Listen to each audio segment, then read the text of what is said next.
Introduction. Remettre en question les règles sociétales pour une véritable réussite.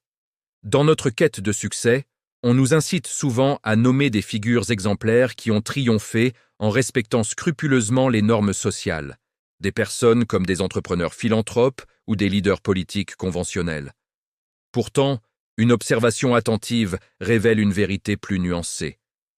Les véritables pionniers, ceux qui ont marqué l'histoire de manière indélébile, n'ont pas simplement suivi les règles établies. Ils les ont réinventées, percevant le monde dans sa réalité crue plutôt qu'à travers les illusions collectives imposées. Si vous persistez à adhérer aveuglément aux conventions sociétales, vous risquez de rester un simple rouage dans un système conçu pour maintenir l'ordre au détriment de l'individualité. En revanche, si vous aspirez à une transformation profonde, explorez avec moi les 7 règles sociétales qu'il convient d'ignorer, inspirées des principes de Machiavel. La dernière, en particulier, constitue l'un des plus grands mythes de notre ère moderne, auquel une grande partie de la population adhère encore, peut-être vous-même. Aujourd'hui, nous allons démanteler ces illusions avec attention et discernement. Règle 1. L'humilité excessive comme entrave à la visibilité. Dès l'enfance, on nous inculque que l'humilité est une vertu suprême. Restez discret, évitez de vous promouvoir, laissez les autres briller en premier. Toute tentative de mettre en avant sa valeur est souvent qualifiée d'arrogance ou d'égocentrisme.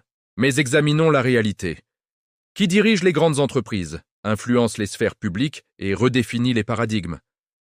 Ce ne sont pas les individus effacés qui se fondent dans l'ombre, mais ceux qui osent revendiquer leur espace, afficher leurs ambitions sans excuse et imposer leur présence. Machiavel, dans Le Prince, souligne qu'un dirigeant doit projeter une image vertueuse pour le peuple, sans pour autant sacrifier sa propre grandeur. Il sait quand démontrer sa force et réclamer ce qui lui revient. L'histoire abonde en exemples tragiques de talents brillants relégués à l'oubli par une humilité mal placée. Leurs innovations volées, leurs contributions appropriées par des figures plus audacieuses, mais moins méritantes. Ces génies ont péri dans l'anonymat, rongés par la frustration d'avoir été dépossédés. Même Confucius, chantre de la modestie, insistait sur le fait qu'elle doit être un choix stratégique, non un effacement total de soi. Il existe une distinction cruciale entre une humilité qui renforce le pouvoir, en favorisant l'observation et l'apprentissage, et celle qui rend invisible, facilitant ainsi le contrôle social. La société privilégie cette forme d'humilité car elle rend les individus plus malléables, moins susceptibles de perturber l'ordre établi. Ainsi, adoptez l'humilité quand elle sert vos objectifs, mais refusez qu'elle devienne une cage dorée qui étouffe votre potentiel. Votre valeur mérite reconnaissance, affirmez-la sans culpabilité. Règle 2. La patience passive comme obstacle à l'action. La patience est souvent érigée en pilier du succès. Attendez votre tour, ne forcez pas les événements, le moment idéal viendra. Ces maximes apaisantes, répétées à l'envi, agissent en réalité comme des sédatifs qui vous immobilisent tandis que d'autres saisissent les opportunités. Pendant que vous patientez, des audacieux agissent, risquent l'échec, mais progressent inexorablement. Lorsque votre moment parfait arrive enfin, il est souvent trop tard. Quelqu'un d'autre a pris la place. Machiavel l'affirmait sans ambiguïté. La fortune sourit aux audacieux, non aux attentistes passifs. L'histoire regorge de cas où des leaders ou innovateurs ont attendu en vain des conditions idéales, laissant des rivaux moins préparés mais plus téméraires s'emparer du destin. Nietzsche, avec son concept d'éternel retour, nous rappelle que chaque instant est unique et doit être vécu intensément. Attendre passivement trahit l'essence de la vie. La société promeut cette patience pour transformer les individus en spectateurs résignés, attendant une permission extérieure ou un alignement cosmique illusoire. Or, les conditions parfaites n'existent pas. Le bon moment est celui que vous créez par votre décision d'agir. Employez la patience de manière stratégique, dans la réflexion, l'observation et la préparation. Mais lorsque l'action s'impose, laissez place à l'audace impitoyable. Ne vous laissez pas paralyser. Transformez la patience en allié de votre progression, non en statue immobile, observant les autres vivre votre vie. Et règle 3, la loyauté. Aveugle comme chaîne destructrice. La loyauté est présentée comme une vertu morale absolue. Restez fidèle à vos proches, votre employeur ou votre pays, même dans l'adversité, même si cela vous ronge. Cette idéalisation romantique masque une réalité sombre. Une loyauté inconditionnelle vous enchaîne à des relations toxiques, des engagements exploiteurs. Machiavel conseillait au prince d'être loyal quand cela renforce son pouvoir, mais de s'en libérer lorsqu'elle devient un fardeau. Combien de talents ont gaspillé des années au nom d'une fidélité non réciproque, renonçant à des opportunités, compromettant leur bien-être pour des entités qui les considéraient comme jetables.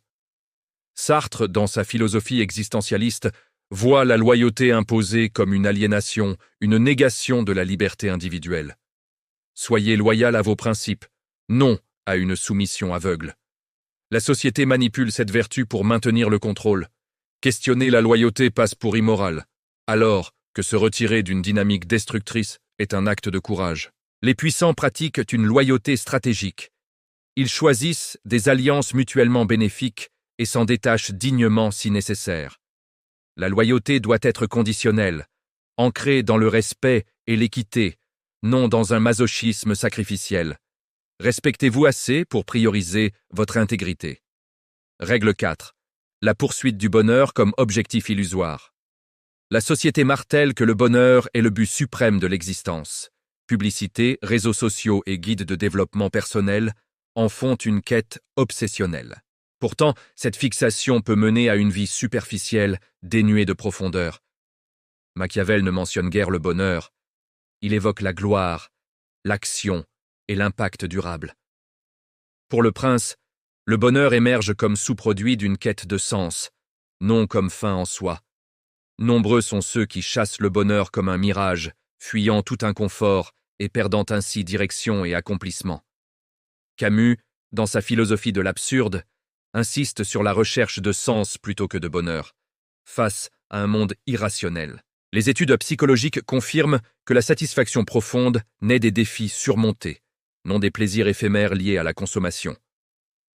Embrassez l'inconfort comme catalyseur de croissance. Poursuivez une mission transcendante. Le bonheur viendra naturellement, non comme un objectif anxiogène, mais comme récompense d'efforts significatifs. Règle 5. Le pardon systématique et l'oubli. Comme vulnérabilité. Pardonne et oublie est un mantra moralisateur. Ne gardez pas rancune, offrez toujours une seconde chance. En théorie, cela élève l'esprit. En pratique, cela vous expose à des exploitations répétées. Machiavel prônait le pardon stratégique pour des gains politiques, mais jamais l'oubli qui efface les leçons vitales. L'histoire montre des leaders trahis à nouveau pour avoir pardonné trop vite. Schopenhauer valorise la mémoire comme bouclier contre les erreurs passées. Oublier les offenses n'est pas sagesse, mais naïveté. Pardonner libère de la rancune pour votre paix intérieure, mais retenez les leçons, ajustez votre confiance, évitez les pièges récurrents. La sagesse réside dans l'équilibre. Pardon pour guérir, mémoire pour protéger. Ne devenez pas une victime perpétuelle au nom d'une maturité illusoire. Règle 6. La conformité aux tendances comme effacement de l'individualité. La société exerce une pression implacable pour suivre les modes. Pensez, agissez, consommez comme la masse. Cette uniformité vous rend interchangeable, oubliable. Machiavel enjoignait au prince de forger son propre chemin, inspirant les autres à suivre. L'histoire oublie les conformistes, mais immortalise les dissidents, ceux qui osent la différence, malgré les critiques initiales. Kierkegaard voit l'authenticité comme un acte héroïque contre la conformité. La société favorise cela pour la prévisibilité. Pourtant, l'innovation naît des marges, des idées rejetées d'abord. Osez l'unicité. Créez votre voix, même dans la solitude temporaire. C'est cette audace qui marque l'histoire et assure votre impact durable. Règle 7. Le mépris de l'argent comme hypocrisie limitante. Le plus grand mensonge moderne, l'argent n'est pas important. Poursuivre la richesse est vulgaire. Ceux qui en possèdent le nient souvent hypocritement. Machiavel voyait la richesse comme essentielle au pouvoir. Un moyen pour l'indépendance, non une fin. Sans ressources, vos choix sont contraints. Avec elles, vous financez des visions, créez des emplois, soutenez des causes. Locke liait l'argent à la liberté personnelle. Plus de ressources signifie plus d'options autonomes. L'avarice est le vrai piège, non l'ambition financière intelligente.